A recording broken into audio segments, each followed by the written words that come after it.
আমাদের মহাসড়কের অবস্থা সম্পূর্ণ স্বাভাবিক, যানজট নেই। ওভার। ঈদে বাড়ি যাচ্ছেন? হাইওয়ে পুলিশে চাকরি করে ঈদে বাড়ি? বারবার ফোন বাজতেছে, রিসিভ করো। ধরো না, ধরো ধরো ভাই, কথা বলো। কি হলো? এবারও ঈদে বাড়ি ফিরছো না? না, আমি আজ আমার বাবার বাড়ি চলে যাচ্ছি, ঠিক আছে?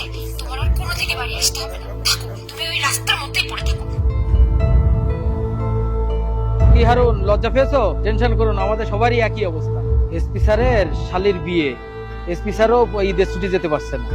এই নিয়ে আবার ভাবিরও মন খারাপ। আগে সবাইরে আমরা নিরাপদে বাড়ি ফিরাই, তারপরে না হয় চিন্তা করবো। ঠিক আছে স্যার, আপনারা সাথে থাকবেন। ঠিক আছে, হাইওয়ে মোবাইল অন।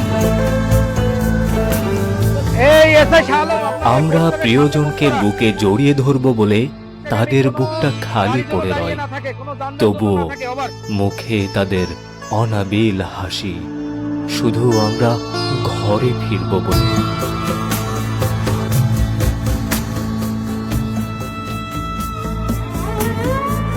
ওই হাসান সাহেব, ওই ডান পাশে ক্লিয়ার করেন।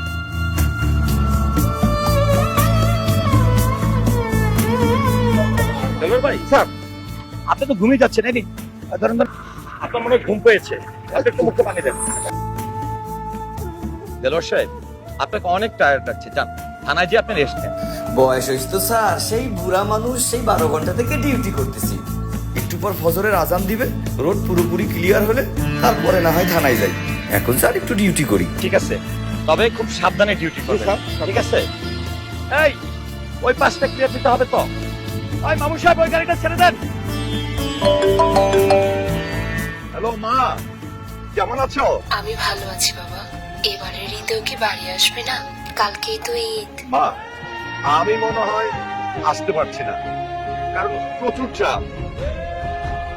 Charlie mobile on. গতবার ঈদ তো আমি রাস্তায় পড়ছি স্যার।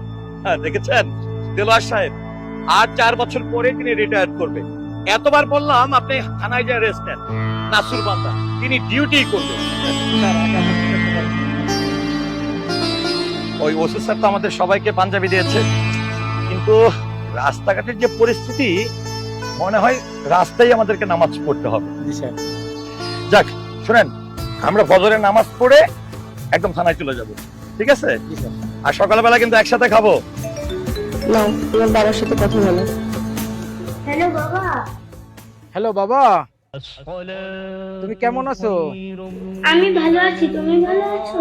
আচ্ছা বাবা, তোমার জন্য তো ঈদের নতুন পোশাক পাঠিয়েছি, তোমার পছন্দ হয়েছে? পছন্দ হয়েছে, কিন্তু তুমি না আসলে আমি একটা পোশাকও পরবো না। আচ্ছা বাবা, তুমি তো জানো ঈদে আমাদের কত ডিউটি থাকে। তুমি না আসলে আমি একটা পোশাকও পরবো না, আর তোমার সাথে কথাও বলবো না। এখন ধরো। বাবা বাবা প্লিজ বাবা। কি হলো, বাবু কি বেশি রাগ করছে? করেছেই তো। তুমি কেমন আছো? এই যে আছি মোটামুটি। আচ্ছা, তোমার মনটা কি বেশি খারাপ? হ্যাঁ, মন তো খারাপ হচ্ছেই। কি করবো, তুমি তো জানোই সবকিছু।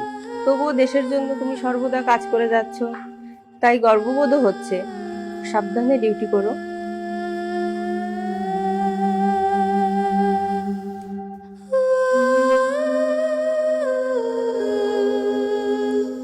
খোকা, তুই রাগ করেছিস? এমন হাজারো মানুষ নিজের বুকের কষ্টের রক্তক্ষরণ চাপা দিয়ে হাসি মুখে পৌঁছে দেবে আমাদেরকে নিজ ঠিকানায়। অভিবাদন তোমাদের, যারা আমাদের সুখী করতে পেরেই নিজেরা সুখী হয়েছে।